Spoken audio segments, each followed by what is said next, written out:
Believe it or not, the next blockbuster drug that Lilly is going to come out with, probably in the next couple of months, is this guy called Retatrutide, all right?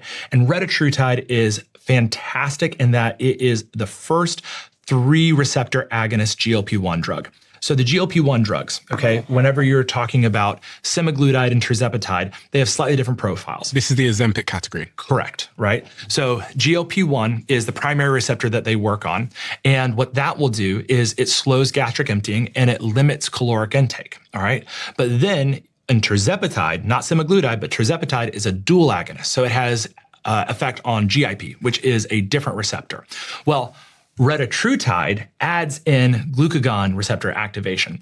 And so believe it or not, your liver actually acts like a repository of energy where it stores glycogen and fat that your body can use as energy. But that's a problem, right? If you get too much fat there, if you have a caloric excess, then you could end up having what's called NASH cirrhosis, but non-alcoholic steatohepatitis, basically inflammation of your liver due to accumulating too much fat. It's a problem.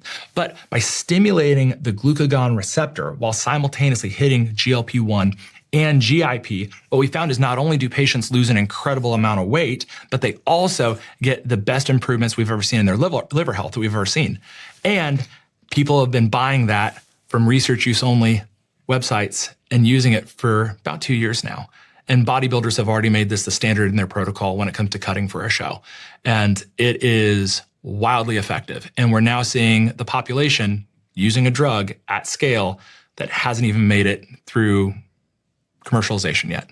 Why are you smirking? You're using it. No, I have not. I can honestly say I have not used Reta, but I find it fascinating though. It's absolutely wild. You know, talk about power to the people, right? What about these others then? What else have we got here that you think is interesting? So we've got these 2 here that I think are really interesting. So CJC 1295 and ipamorelin. So the whole idea is that, you know, can we stimulate growth hormone? And there's an interesting story behind that. You know, actually growth hormone itself was very, very popular for many, many years as an anti-aging compound. But then we changed some laws here in 1990, okay, that made it a little dicey to prescribe growth hormone. And also, you know, it's kind of a blunt instrument. We wanted something to stimulate more natural growth hormone release. So we have this entire class of medications called secretagogues that help stimulate natural growth hormone release. And these are 2 of the most potent ones that are often combined together. And when we say growth hormone, yes. What does growth hormone do? So growth hormone acts like a signal that tells your liver to make more of another compound we talked about, IGF-1. What growth hormone does is growth hormone actually stimulates building muscle, okay? Yep. It also strips fat, okay? And it's also been found to help with tissue healing. Okay.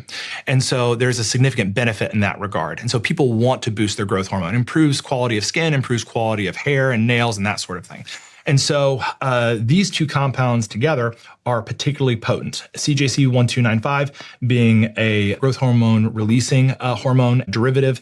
And then we have ipamorelin, which is a ghrelin receptor agonist. So again, improving the release of growth hormone through 2 different synergistic mechanisms. And so that one is really, really interesting, or these 2 together. And then on top of that, so this one, somatotropin, another word for growth hormone. Okay, so this is growth hormone, okay? Just a different word for it. So what would happen? Let's just take this one. Sure. Somatotropin. Yeah. Somatotropin. Yeah. If I bought this for research purposes. Research purposes only. And I started injecting some of this into me. Yes. What would change? So it depends on how much you do and when you do it. So the idea is that if you injected that at night, it would improve your quality of sleep, okay? You would get a boost in your quality of your hair, your skin, nails. Theoretically, it would be easier for you to recover from injuries, hopefully put on a little bit more muscle a little bit easier, maybe lose a little bit of fat. So why don't I take it? Well, because if you take a little bit too much, you can actually get insulin resistance because your glucose levels will go too high for too long, all right? You abuse too much for too long, you will actually get acromegaly. So that's development of your bones continue to grow, but not only in certain junctures. And so there's a very specific look that bodybuilders who abuse growth hormone in high amounts will get to them, all right, which is an irreversible change to the facial bone structure. You can also theoretically, if you had a cancer, maybe it could make it worse, all right? We've never shown it that it causes new cancers, but that could be a concern. And, on top of that, it could give you insulin resistance because, yeah, exactly, right? And if you take too much, it could potentially make your hands numb in the morning because you get effusions into the joint space. And so bodybuilders will talk about lifting a dumbbell and having to drop it because their hand goes numb temporarily if they're taking too much growth hormone too soon. And what else have we got here? Oh my gosh. So Epithalon. So this is the medication that is theoretically going to be available to us in July. Okay. And so the hope is that, this is going to expand cell life. So Epithalon, the purpose of it is it works to enhance telomerase. So at the end of your cells, imagine it this way. You're trying to copy the genome, but the little copier that copies it takes up space enough itself. So it's kind of like it cuts off the last couple letters every single time. This is when you're aging, right? When you're aging, you're creating new cells, right? Cells divide through this process called mitosis where they split, all right? Well, if you got to make an exact copy, well, you've got to read through all these lines of code. But because of the way that we're built, we always end up cutting off the last little bit of code.